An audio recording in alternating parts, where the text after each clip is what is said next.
Good evening, everybody, and welcome to the Borderline Podcast with me, your host, Andrew Willix. Tonight, guys, I've got another stellar guest who's kindly offered to come into the podcast. Jill Sitnick is our guest this evening. Now, Jill is a PTSD survivor who's here to demystify and destigmatize psychedelic-assisted psychotherapy.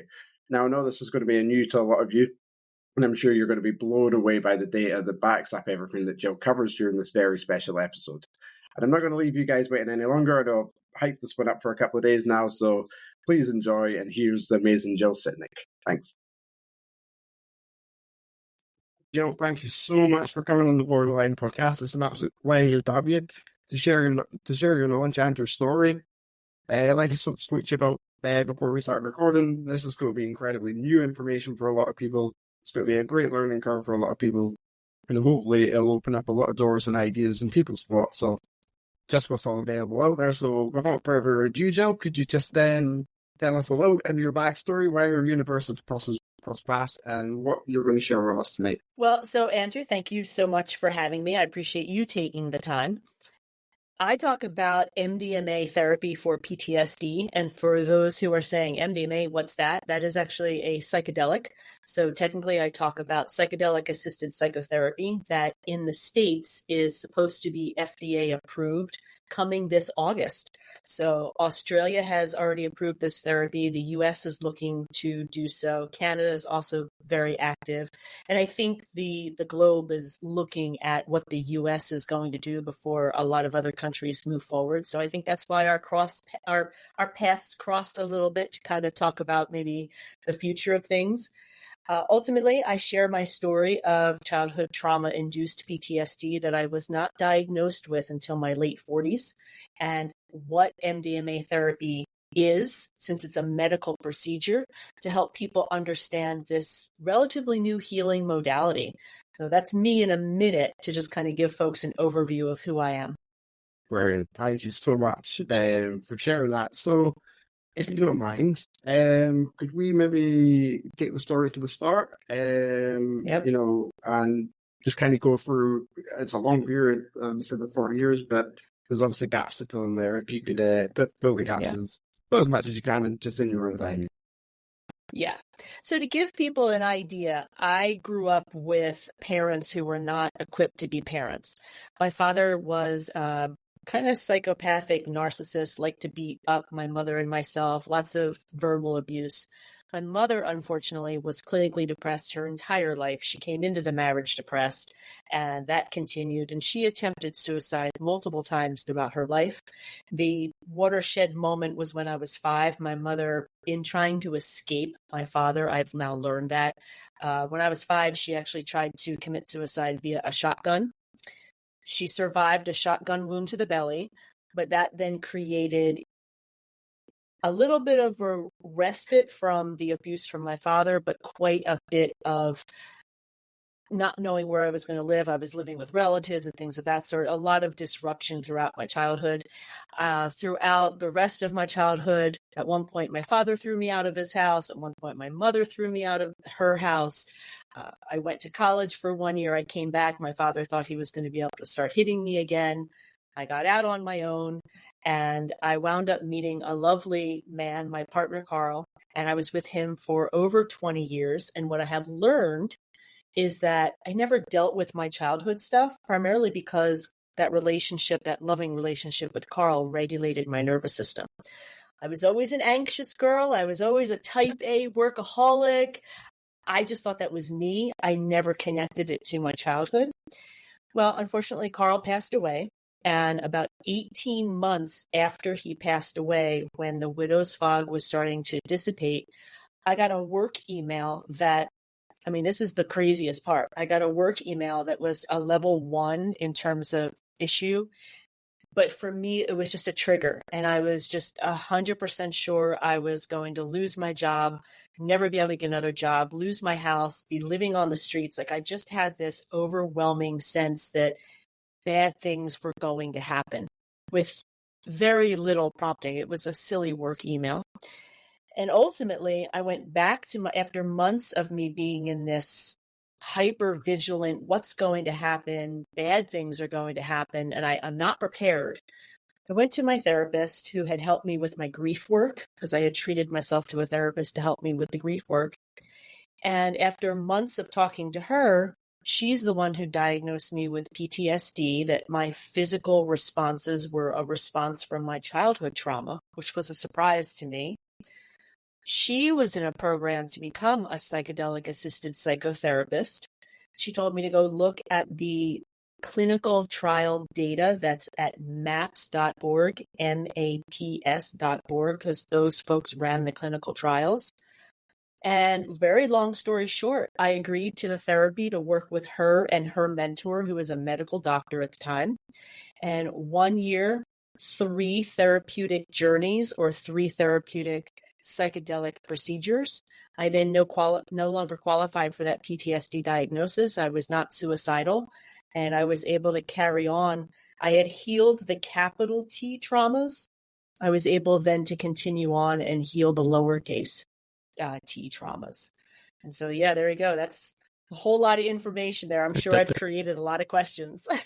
Yeah, you have. Well, thank you for being so open-handed about your story, which is tragic. Yeah. But very optimistic that you're sat smiling with the head that today's story. I've got my words mixed up there.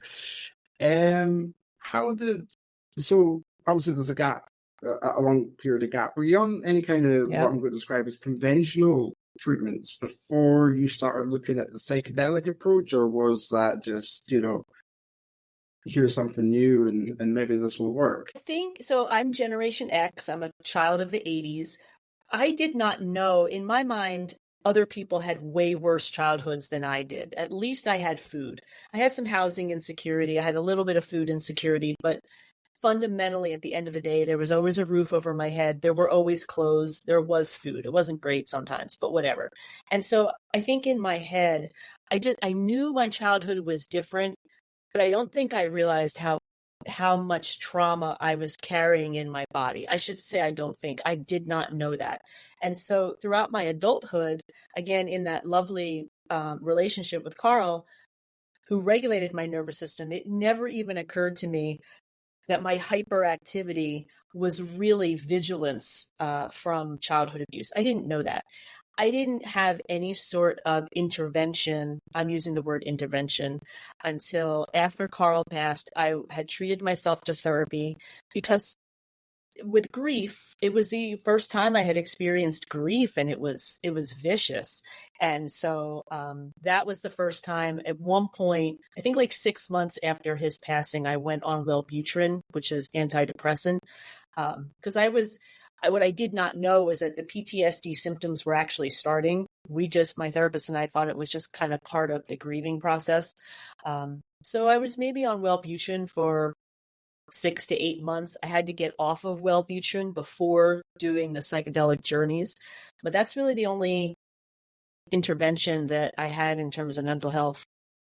So you're offered this therapy, which very little people in the UK is going to know about. Could you just, sure, from the start of that, just tell us how does a psychedelic therapy work? How do you take it? What do you do? And The floor is yours. Yeah. So I think it's important to understand, and also makes it much easier to understand, when you think of a psychedelic-assisted psychotherapy session as any other medical procedure. So if you're going into a doctor's office or a hospital for any sort of procedure, you have to prep for it in some way. You probably can't eat the night before. You may have had to go to multiple doctor's appointments to kind of figure out what's going on. Then that day you have the procedure, and then the time period after that procedure is the healing time. Maybe you have to go to physical therapy. Maybe you have to make sure that, you walk on that brand new knee a certain number of minutes a day, like whatever the instructions are after the procedure. That process is the same for psychedelic-assisted psychotherapy. So I like to think, I was an English major, so I take math, let's make math really easy. Think of the preparation as 40%, the actual psychedelic day, the procedure, and I say day because psychedelic days can, with MDMA and psilocybin or magic mushrooms, those days can last anywhere from 5 to 8 hours. That's why I'm saying day. So you have the procedure, and then you have what's called integration, which is the work afterward when you start to reframe your memories and your beliefs. In terms of the actual psychedelic, what most people kind of ask me is like, well, what was that day actually like?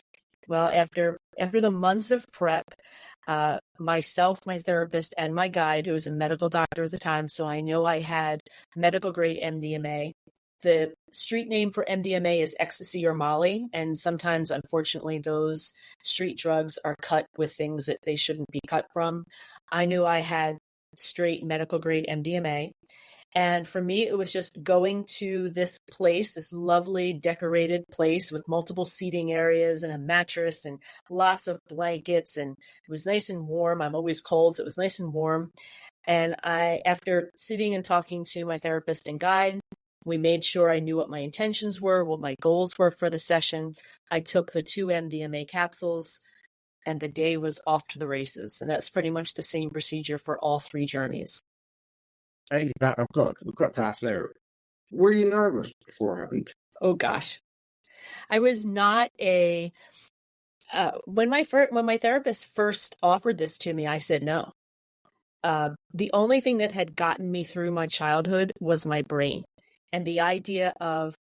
Remember, I don't know if you had these commercials in the UK. In the US, we had these horrible commercials of the egg in the frying pan. This is your brain on drugs. That was the propaganda. Okay. So that's what we had, this frying egg in this frying pan, and that's what drugs were. And I was like, I'm not going to mess with my brain. I had only smoked marijuana once. I had done ecstasy once, kind of by accident, not really knowing what I was doing. And so the idea of taking drugs, when I actually agreed to the therapy, the time that I agreed to the therapy and the actual day was 4 months.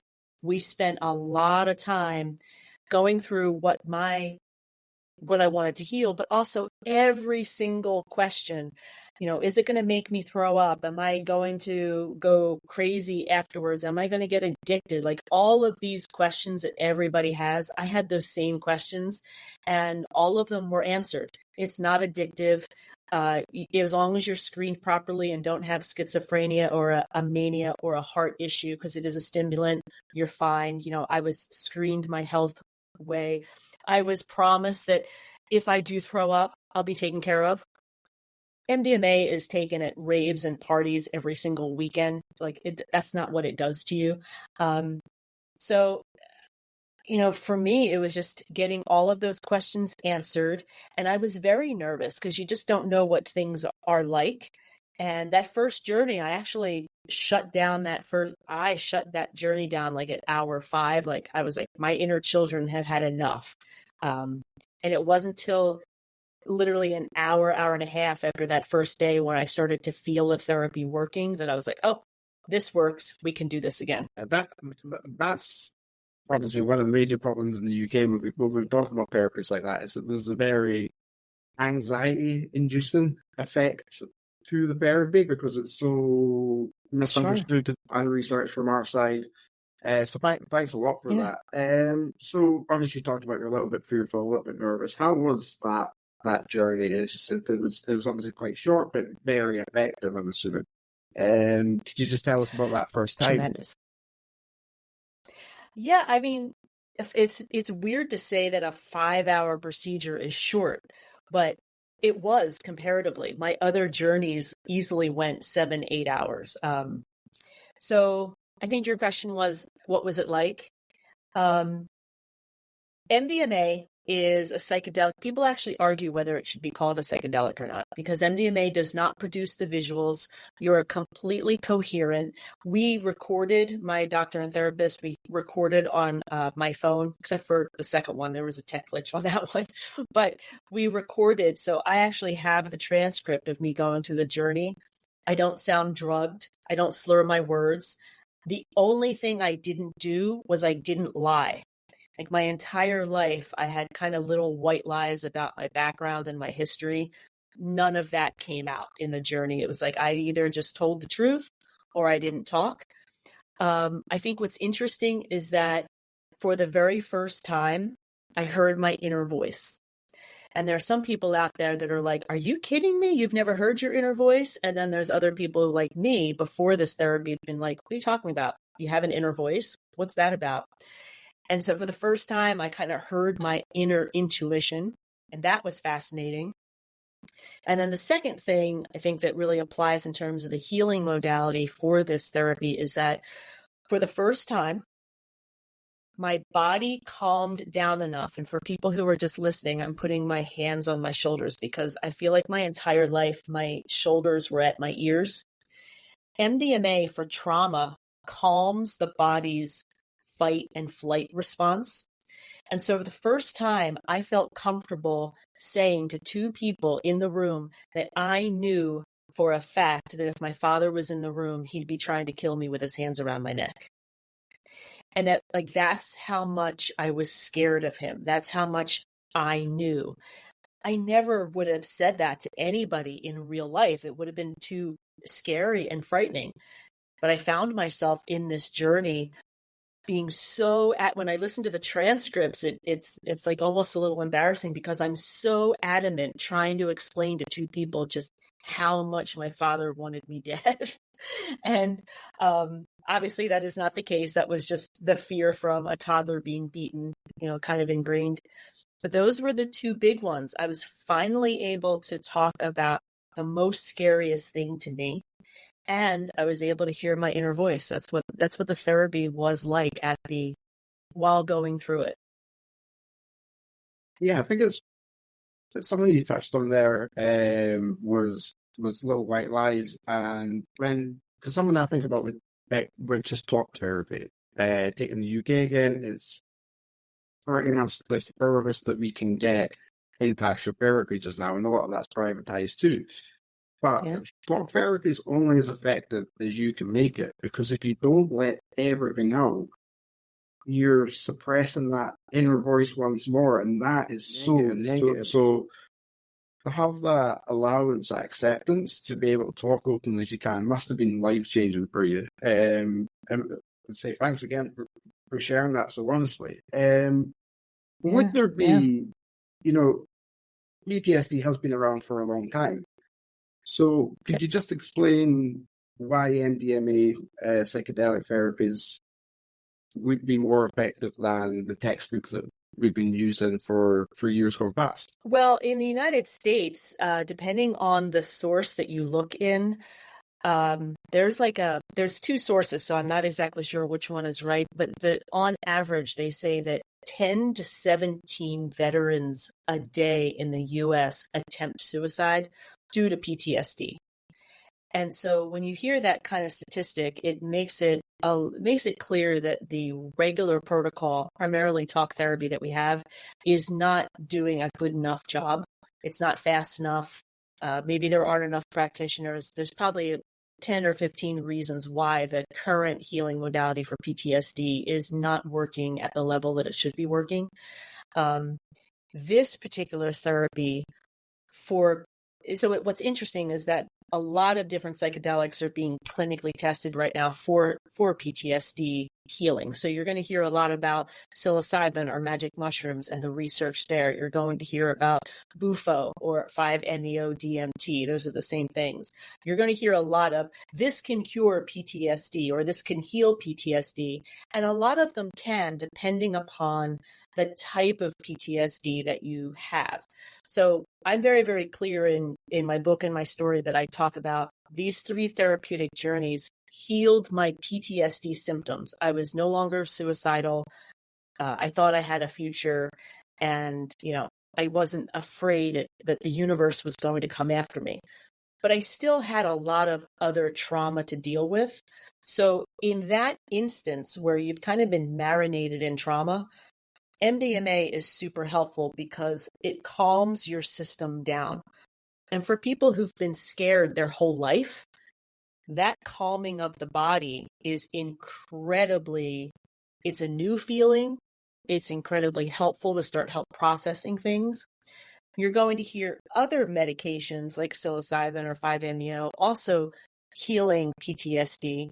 Because a lot of those situations, you have folks that they've been in like a horrible accident, they've been attacked, they've been in the battlefield. Like they weren't necessarily marinated in abuse, they had this traumatic experience or experiences, and those kind of therapies help that. I'm not in any way, shape, or form discounting that. For me, as someone who you could classify as having complex PTSD, my nervous system was just so dysregulated. MDMA was the right choice for me, thank goodness. Yeah, and they said there was 3 sessions that you had to do, wasn't there? Mm-hmm, Yeah, 3. so And that's the I align to the clinical trials. Yeah, and I mean, who gets better after 3 sessions of talk therapy? Is obviously what I'm trying to say there. So it's something that it's proven to be working. Yeah. Is there would there be any side effects? You spoke about, obviously, it is a stimulant. Schizophrenia obviously would be a big no-no. For any adding any potential hallucinogens. But other than that, is there any core side effects? Because I mean, I've been on a whole list of SSRIs, and every single one that I've had have made me feel terrible at the start. They make me question how effective they are, and when you come off of them, they make you feel even worse. So, is there anything like that with the MDMA style treatments? No, and what's really interesting is that people are kind of surprised when I say 3 sessions. My first session was September, my second session was December, my third session was May. So it's not like I was popping an MDMA pill for a year. It was literally 6 pills, 2 pills per session, 3 times. You do have a little bit of an MDMA hangover the next day because you're releasing a ton of serotonin in the brain. You'll hear partiers and ravers talk about, the next day hangover. You can take a variety of supplements to really make that next day much less uncomfortable. On the other side, there is a little bit of a use for that hangover because with psychedelic-assisted psychotherapy, not immediately jumping into your life's responsibility is very, very helpful for healing. So the laying around, just eating soup, hydrating that next day is super helpful. And I would actually encourage people to kind of set at least 3 to 5 days after the journey to really hone in and focus on their stuff. So the idea of kind of lazing around and being lazy is good. But, other than that, it is a stimulant, so you do have to pay attention to your heart. You do get dehydrated. I was allowed to drink my water bottle the entire time. Sometimes you've got some temperature changes, but that could also be me. I was perimenopausal, so who knows? But yeah, I mean, people who are super concerned that this is a really dangerous drug are completely ignoring the fact that kids are doing it every single weekend. Yeah, I mean, you can't sum it up better than that. We get to do it every weekend, and there is clinical medicinal studies being researched to show their effectiveness in treating mental health conditions. Yeah. Why are we still in a position in 2024 that there is still this generational acceptance? Not that they just don't accept that these things can't be possible, because like I said, the old American commercial of the fried eggs in the frying pan. It's surely got to stay in your brain. Was there any fear that you had that once you've done this treatment, did you be open about it and talk openly about it, is what I'm trying to ask there, or did you feel that there might be stigmas attached to that? Well, actually, because it's funny you asked that question, because so coming out of my third journey, there was a lot of work done at that third journey. And unlike the other 2, where a lot of the shifting happened after the journeys, that third journey, there was actually shifting during that journey. And I was aware that it was happening. We added a little bit of psilocybin to the MDMA journey, and it was transformational. When I was coming out of that enhanced state and I was talking to my guide and therapist, I was so profoundly amazed by the work that had just been done. My doctor and therapist had freed me, my inner subconscious, from my childhood home. The reason I was so scared is that subconsciously I felt like I was still living in that house where my father was beating us up and my mother was like attempting suicide. Like, it was phenomenal, right? So I'm coming out of that enhanced state, and I said to them, people need to understand what this therapy is and how it works, because I went into it primarily because I really trusted my therapist and I saw the clinical trials, but I didn't have an understanding of how it worked until as I was going through it. And so I was a corporate girl. I worked for Microsoft at the time, and I said, Jill is not going to go listen to someone who has way too much neon tie-dye and talks kind of like the person at the dinner party that you think is it's a little bit weird, right? You want to get a little distance. Like, I would not pay attention to that person, but I would pay attention to another Jill. I would pay attention to another corporate girl who's got her life together, who's like, hey, look, this can really work. And so that's basically what I did. It didn't really matter to me that there was a stigma, because I started my career way back in the day as a teacher. And so the idea of teaching people about this healing modality, and whether I get judged about it or not, whatever, like, it's worth it. It's way more important, even just where we are now without having it FDA approved, and the number of people that I've helped and they've been able to see that there's a possibility of healing. Like, that's why I'm doing it. I can handle the snickers. And here's what winds up happening. People hear about it and they snicker. And then like 10 minutes later, they come back and they're like, well, tell me more about that. So that tells me I'm on the right track. Yeah, we're curious people, and we just don't like that. That's not our problem. Yep.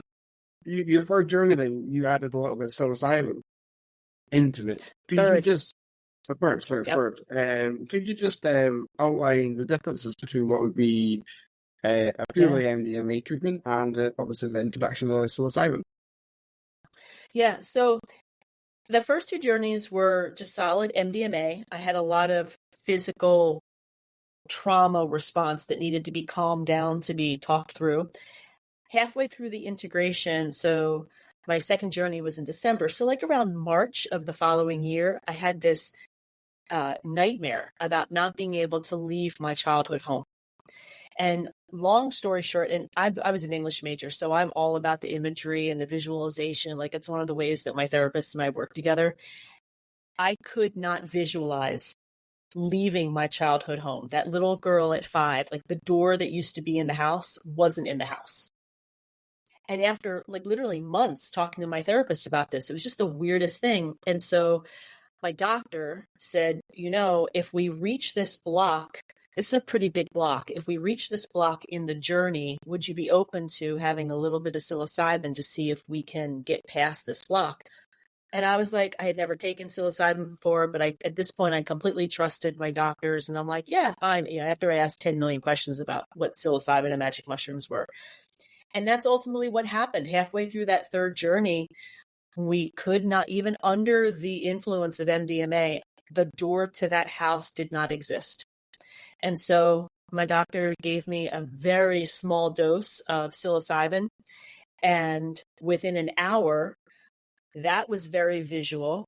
And by the end of that hour, my childhood home just kind of opened up like a big giant flower, just kind of like disappeared. And I suddenly found my little 5-year-old self in a garden.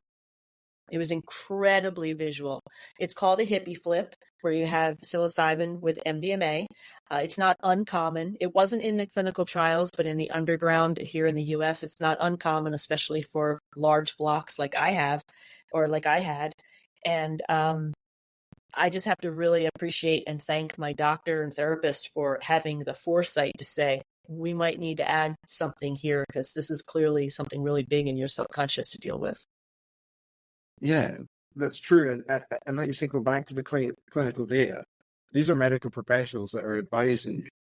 If I go down to the doctor's tomorrow and I'm on mirtazapine just now, let's just say I go down and say, I'm feeling really crappy. I'm not getting back to the usual self. The always answer is going to be, well, increase your dose for a little bit, right? Just go up on the dose. You never get up the conventional advice, which again goes back to the confidence in the doctor's approach to give that advice. So again, Very it's just much. reinforcing the idea of how successful it is. So he said Yeah. this August that it's to become FDA approved. Could you just talk Yes. about what is potentially holding it up? I know there's going to be a lot of difference insurance-wise between the UK and America. And medicine, could you just talk a little bit about the story? Yeah. Let's talk about the nuts and bolts, right? Okay. So Australia last year approved, and the way that the therapy works is that it's not like you just get a prescription. You go to a drugstore. We call them drugstores here. You get a drugstore and you get your prescription. You go home. That's not the way this works. This would be that same the way that I had to go to a place where my doctor and therapist were. You would have to go to a place, take the medicine under supervised conditions, because the therapist and the guide stay with you that entire time. And we can talk about insurance, because I think everybody right now is going, oh, cha-ching, that's going to be a little pricey. I've two doctors for 8 hours, so we can talk about that. So you need a facility that's going to be able to do that. What is happening in the U.S., 2017, our FDA that approves new drugs, they looked at this therapy, the first trial information, and they labeled this therapy with breakthrough designation. And what that means is that they couldn't see anything else on the market that worked as well. So the FDA has been working with MAPS, the Multidisciplinary Association for Psychedelic Studies, but maps.org is really where you go. Don't type in that big giant name, maps.org. So the FDA has been working with MAPS since 2017. And so what's really interesting is that now the application is in front of the FDA. It got priority review, which means it gets reviewed in 6 months versus 9 to 12 months. And there's a line in the contract that says, if it's approved by the FDA, then our DEA, our drug enforcement folks, have 3 months to reschedule MDMA so that clinicians can go ahead and use it. Now, what has happened in the past 2 months is we've had 2 groups come out and say this should not be. We've had one group come out and say the data doesn't prove this works. Insurance shouldn't cover it. It's a nonprofit group that said that. And then we just had an FDA advisory committee that clearly was not involved in any of the actual working with this medicine, because they had some of the most basic is this addictive? Like if they had looked at the information, they would know that that isn't the case. So we had an advisory committee basically say, you can't prove that MDMA without the therapy works, because they can't. It's MDMA, psychedelic-assisted psychotherapy. And so this group said, well, you shouldn't approve because the FDA only has a purview over drugs. It doesn't have a purview over therapy. So what we have right now going on is this kind of juxtaposition between this brand new therapeutic modality and an approval process that doesn't match it. And so there's a little bit of give and take. There's a lot of people predicting doom and gloom because of these things. I tend to look at it and say, look, people are Monday morning quarterbacking. There's still so much stigma around psychedelics. I think the FDA working with MAPS since 2017, I would be really surprised if it didn't get approved. Because to be honest with you too, our veterans associations, they're like chomping at the bit. They have their own clinical trials, because we have so much to learn about different populations, and does group work better, and even dosage. Like we have so much to learn, but if the FDA doesn't approve, it'll shut down that research. So like I'm pretty optimistic it's going to happen, but I'm not surprised that there's been this pushback, because the stigma with psychedelics is really strong. I'm sorry if that was boring, everybody, but that's what's going on. No, I'm fascinated. I don't even need to wake up and look at my questions anymore. They're just coming naturally. So let's just say everything goes well and it gets FDA approval, the EAA, for the 3 months. Would that then be every state in America? Would be able to then, or then, because there's the same cannabis, that there's federal laws versus. So just for us back home in the UK, and not to bore you, Could you just explain how that one works? Because we really don't know. Yeah. Okay. So in our, I was surprised to learn this too. I did not know this, that just because a particular pharmaceutical is FDA approved does not mean that a state has to offer it. So I can easily see there's going to be, and I don't want to irritate any of my US listeners. I won't call out some of the states I think will be problems, but I'll give an example of like California already has legislation out there that once this gets approved, they'll be able to offer it. There's some states on the Northeast that have already said, as soon as it's approved, we're good. And in the US, we have a lot of ketamine clinics. Ketamine is a legal psychedelic here, and you have to go to the clinic for a ketamine treatment. And so I see a lot of ketamine clinics gearing up, trying to prepare their practitioners for an MDMA practice, but unfortunately it won't be available in every state yet, at least out the gate. Hopefully eventually it will be, once people understand how well it works. And finally on that, do you believe that any of the current, your big pharmas could or would have a negative influence on the approval process? Obviously they have that power. They have 3 years. Do you hear anything from them in particular? I agree with you. There certainly is a potential for groups or organizations that have a lot of money invested in SSRIs to say, we don't want this other healing modality. I can certainly see how that can happen. I'll be honest with you, I'm not paying that close attention to it because I can't control it. If that's what's happening, I can't control it. I do tend to think that if that is happening, it's not as big of a problem as just the general hesitancy around psychedelics, because the clinical evidence is there. So it's kind of hard to beat the clinical evidence, but it's real easy to rely on, that's a drug. What drugs are dangerous. Yeah. That kind of stuff. Yeah. From that, it was going to be a question of mine in a couple of times, but we're kind of on the subject. Could you, you've then been through all the treatment, and if you describe yourself as obviously a cured of PTSD, what message could you give to maybe the older generation or anybody that is watching this or listening to this and thinking, no, drugs are bad. Yeah. What would your message be to them? I would say, at one point we thought that women shouldn't have pockets in clothing because it would make them too independent. At some point, way back in the day when chalkboards were introduced and teachers were given the opportunity to use chalk on chalkboards, there were people who thought that was dangerous. So I think whenever you have something that's brand new, there's always going to be a little bit of resistance. In terms of psychedelic use, we've had years of propaganda against it for a whole lot of reasons. In the US, most of it was political, and we don't even have time to talk about that. And so what I would say to people right now who are maybe listening to this episode saying, oh my gosh, what? That's kind of crazy. What? If they know somebody who experiences PTSD, who has suicide ideology, or maybe anxiety, depression, just take a little bit of time to do an internet search about the clinical trial research with MDMA and PTSD, the clinical trial research with psilocybin or magic mushrooms and anxiety. Johns Hopkins over here is doing that. And you'll actually find at, I think it's called, I'm blanking, clinical trials, govtrials.com. It might be govtrials.com, but it'll show up on an internet search. You'll see a huge variety. I think there were over 100 trials or studies about MDMA at this point.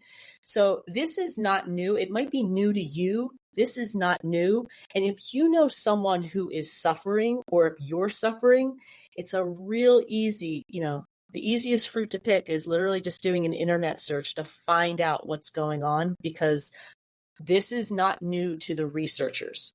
And so that would be my advice. Just take a minute, do a little research to kind of say, maybe this is not what I thought it was or what I was told it was by the media for, the entirety of my life, for goodness sake. Yeah, I mean, the way I'm kind of understanding it in my head is that it feels that the current the norm, the textbook way of treating anxiety, depression, PTSD. Like you said, the like diving farm or here. And this feels very much like you can put it into fifth gear and you can accelerate that treatment a lot faster. Is that something that you'd agree with? I would say talk therapy is the horse and buggy on the 2-lane road, and MDMA therapy is the very nice, comfortable, safe car on a superhighway. Yeah, Hands down. Hands down. Yeah, that was brilliantly way described. I think that's what I was trying to get. I just didn't quite get it. I got you. Thank you so I've much. been doing this longer. I told you it'd be natural. So Yep. you went through your treatments, which was a major success, and so much of a success that inspired you to write books about it. Yep. Could you just talk a little bit, the journey of becoming an author and, teaching about this incredibly new but successful treatment course? Yeah, I was an English major. I was an English teacher way back in the day, and I always kind of felt there was a book in me. So when I came out of that third journey, I was like, I'm going to write about this. It also didn't hurt that one of my integration methods is to journal. And so I had a year's worth of journals to kind of look back on and say, okay, what are the stories that really showed the healing? The memoir is, I tried to write the story about the therapy, and you can't write the story about the therapy without explaining how it works. And it works with child abuse in my case. So you really get a lot about my life and how it felt going through that year. Like that year was not a fun year. There was a lot of tears, a lot of fear. I mean, I was basically almost healing a trauma memory one at a time. And so that's what the memoir does. The workbook, though, I went on a psychedelic tourism retreat way after my therapy, and I found that people were rather disappointed in their experiences. And it was because they hadn't done the work. They hadn't understood about intention setting. And so I wrote a workbook that mimics the 8 different ways my therapist and I came up with my intentions. And so that's out there for folks. And on my website, thejourneysage.com, you can actually get the body prompt, the prompt that we use the most. Like, what was your body telling you with the PTSD? What was your body saying? Everybody can have that prompt. It's a PDF download that, because I think that really helps people the most.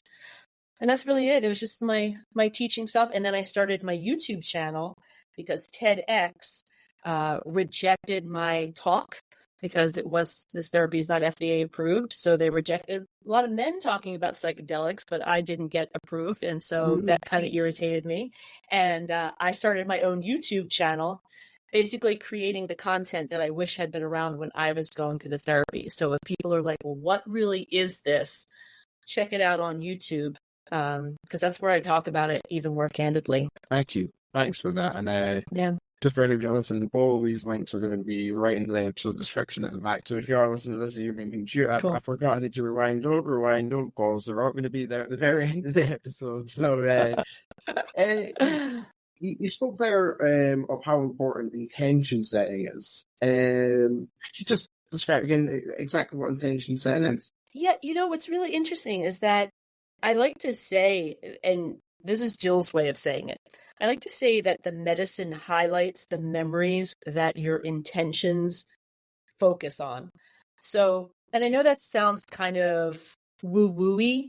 I wish I had a neurological way to explain it. You're just getting Jill's description.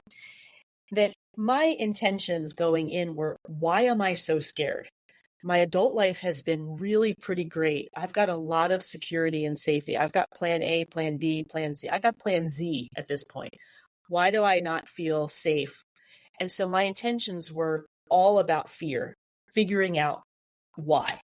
And so what wound up happening is that during the integration, so I had my journey day.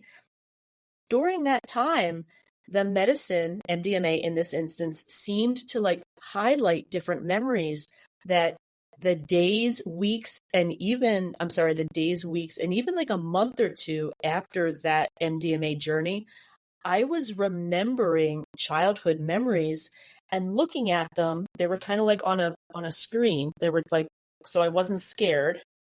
And I'm looking at like my 230-pound, 6'2" father beating a 3-year-old. And I'm looking at it and I'm saying, There's no problem with that 3-year-old. There's a problem with that adult. And that reframing is the healing. And so the intention of why am I always so scared? Well, in some part of your brain, you still think you're that toddler that suddenly can get beaten up. And so that's kind of, it's the most professional way to describe the MDMA highlights things in your brain, but that's how it feels. Yeah. No, it must be, I don't know how to explain it. I've never experienced the therapy, but it sounds uplifting, I think is the word I would use to describe it, and life-changing at that. Yes, very much so. Just for anybody that didn't catch that, the earlier part, though, I will skew back. Just some more questions again. You spoke about maps.org, for your own YouTube channel. You talk about where could we go though to get these definitive clinical trial data, the feedback. You know where I'm going with that. What are resources are available? If you're specifically interested in MDMA, go over to maps.org and you'll see their MDMA for PTSD clinical trial data. All the research was written up in the Nature journal. So if you're searching, that'll also pop up. If you're that person who wants to actually read all the numbers and understand the PTSD scale and all that kind of stuff, that's way over my head. That's not a chill thing. So I just go right to MAPS. That's the best way to see information about the specific trial.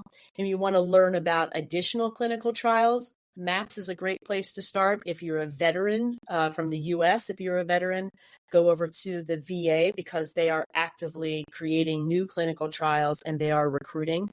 And then just in general, there are other pharmaceutical companies that are trying to develop a form of MDMA or maybe like a patch for like another way to take it. So I'm sure there's even clinical trials out there that I don't know about. It just comes down to doing a little bit of internet searching. Well, thank you so much for that. I again like to thank you so much for coming on tonight. I always like to go towards the end of the episodes by giving the guests the floor once more. And giving a message out to anybody that is perhaps they know they suffer from PTSD, maybe they don't know they suffer from PTSD, but they maybe there's something going on behind them that they've aligned to depression or anxiety for years. And to anybody that this treatment may become available to, what would be your message to that? My message would be get a realistic diagnosis first, because not all medicine is the same. Don't go take a hero dose journey of psilocybin when you're in a PTSD doom spiral, and you don't necessarily have somebody trained to sit with you.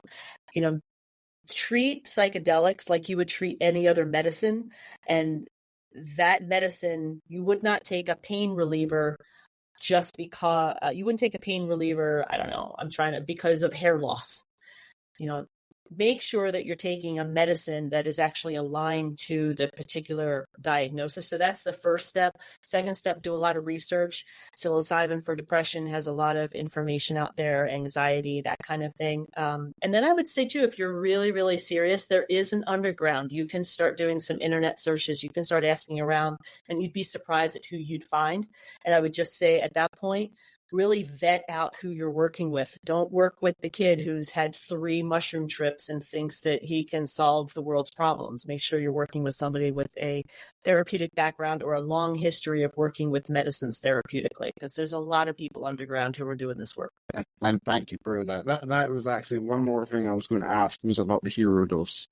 And that was one of my first questions. There would then be a misconception, I'm assuming, that I think it's Canada.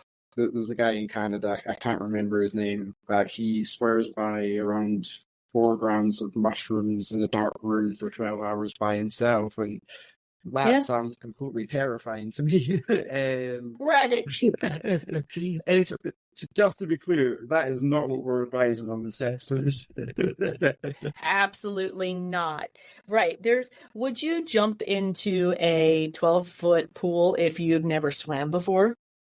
Yep. Jump into the 3 foot, do a smaller journey, understand what you're working with. There is no bragging rights here when it comes to your brains and psychedelics. So start small, understand what the medicines are, talk to a lot of people, and be really careful with people. If you ever hear like crazy stories of somebody who like wanted to jump off a roof or something and someone claims it was a psychedelic, first of all, find out what that person was on, find out how much the person took, find out any mental instability that was there before the medicine, because the medicine is not, no medicine will magically heal everything. If you come in with a bunch of pre-existing issues, so I'm always just very cautious with people. That's my experience. My doctors gave me a relatively low dose of MDMA, and then we had a booster when they saw that I was okay. I started in the pool at 3 feet and eventually made it my way over to the deeper end. So I really encourage that for folks. There's no reason to do a hero dose and scare yourself. And don't do a hero dose there is no hero dose with MDMA. You'll mess up your serotonin. You want to be very, very, very, very precise with your MDMA dosage versus mushrooms. You can play around a little bit. Yeah, I'm assuming if you're, serotonin syndrome would definitely become a factor with MDMA, I'm sure. Right. Be very conservative. It's better to be conservative and learn than get yourself jammed up because you don't have a medical professional working with you. That's very true. Jill, thank you so much again for, this has been really close to the past hour. I knew it was going to be a past hour. I knew it was going to be an episode that I really enjoyed doing as well, because I've learned a bunch as well. That's what I said to you before, that is, I was looking forward to this one as much as I hope that some of the listeners are going to be looking forward to when it gets published later on. So really, thank you for being so open and sharing your story and sharing what sounds like an incredibly successful route of treatment. And I'm so happy that it's worked for you. I mean, you are the living proof of it. So, honestly, thank you so much for coming on the Borderline podcast. Andrew, thank you for having me. They were great questions. I really appreciate it. No worries at all. Guys, I hope you've really enjoyed this episode. It's been a blast, and I'm positive you've all learned something new tonight.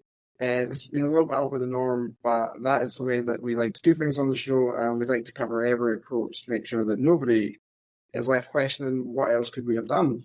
And that is the importance of why we have conversations like that with me and Jill. So again, from Jill Sitnick across in the USA, from Andrew Wilkes here tonight, this has been the Borderline Podcast. Good night.